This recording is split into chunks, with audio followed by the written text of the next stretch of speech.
Hello everyone, welcome back to our YouTube channel. Yes, it's your YouTube channel only.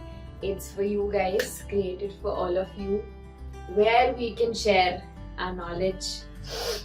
So let's begin with another video and another series of this video that we'll be going forward with today. So in the last few videos, we have read about what management is and what are the characteristics, or you can say features of management.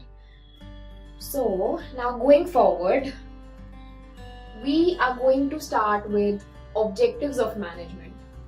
कि basically management का objective है क्या, कि किस तरह से वो divided है, further divided है और parts में. तो अगर आप अपनी बुक्स में भी चेक करेंगे तो बेसिकली 3 कैटेगरीज में डिवाइड होते हैं हमारे मैनेजमेंट के objectives, which is you can see just written behind me, and those are organisational objectives, social objectives and personal objectives. So basically 3 broad categories में इसको डिवाइड करा गया है, organisational, social and personal. Starting one by one, अगर हम organisational objective की बात करें कि एक ऑर्गेनाइजेशन जो है वो बेसिकली क्यों बिजनेस कर रही है या क्यों उस चीज में इंडल्ज है. एक अगर कंपनी है वो बिजनेस कर रही है, वो किस चीज के लिए कर रही है? Very first thing would be survival. क्यों कर रही है वो? सर्वाइव करने के लिए, अपना कंपटीशन. उसके अगर एक चाय वाला भी है तो उसका भी कॉम्पिटिटर है मार्केट में. सो that is why what here comes in survival. एक कोई भी बिजनेसमैन बिजनेस कर रहा होता है तो वो सबसे पहले अपना सर्वाइवल सोचेगा. Then comes and survival में आप ये मान लो कि उसको अपनी कॉस्ट पूरी करनी है, उसको अपनी कॉस्ट निकालनी है, जो भी उसने अपने बिजनेस में कॉस्ट इनपुट डाली है. ठीक है, अब उसने सर्टेनली सर्वाइव करा ना, उसका नेक्स्ट टारगेट क्या रहेगा? To earn a certain amount of profit, कि वो अब उस कॉस्ट के ऊपर भी कमाए. अगर वो अपनी कॉस्ट निकाल रहा है, that means he is at equilibrium point. वो जितना उसने लगाया उतना ही उसको आ रहा है, तो that is just for the survival thing.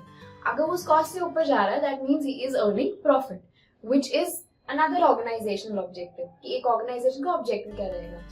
Now अगर वो एक सर्टेन लेवल ऑफ प्रॉफिट कमा रहा है, उसका और आगे का ऑब्जेक्टिव या गोल क्या हो सकता है? इट शुड बी ग्रोथ की बात करेगा वो. अगर कोई शॉपकीपर है या कोई ज्वेलरी शॉप वाला है, एनी सॉर्ट ऑफ पर्सन, तो वो अपनी ग्रोथ कैसे देखेगा? मे बी वो अपनी मल्टीपल आउटलेट्स खोलना चाहता हो और ब्रांचेस खोलना चाहता हो. सो that is how growth is calculated. तो अगर मोटा बात करें तो ऑर्गेनाइजेशनल ऑब्जेक्टिव में ये 3 ऑब्जेक्टिव माने जाते हैं to be primarily, which is survival, profit and growth. Right? So moving on to the social objective. अब social objective क्या होता है? Like अगर कोई भी कंपनी एक बिजनेस कर रही है तो उसके कुछ सोसाइटी के लिए या सोसाइटी के प्रति, अगर मैं कहूँ, कुछ ऑब्जेक्टिव होते हैं कि अगर उसने सोसाइटी से रिसोर्सेज ली हैं तो वो उस चीज को वापस भी दे.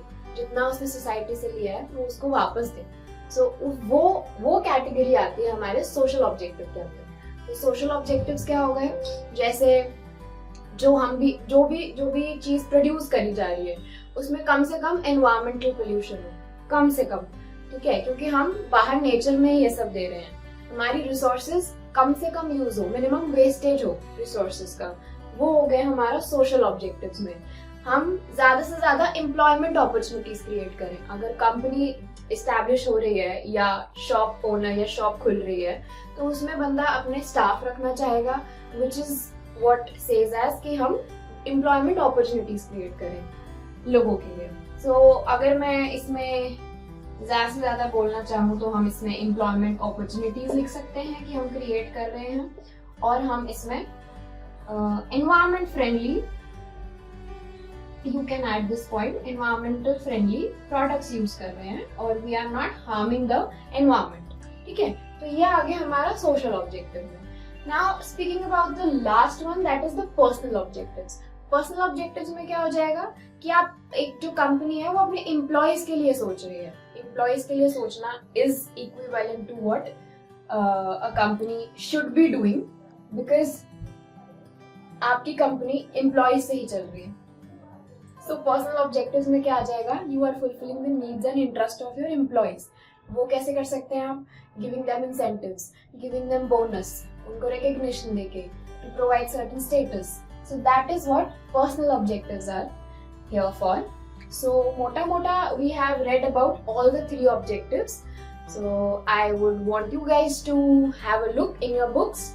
बिल्कुल ये ऐसे ही ऑब्जेक्टिव्स दे रखे हैं. So you should go through it one by one and it's very easy and very simple I would say, and you can just jot down the points in your notebooks. And till then, we'll see you with the next topic.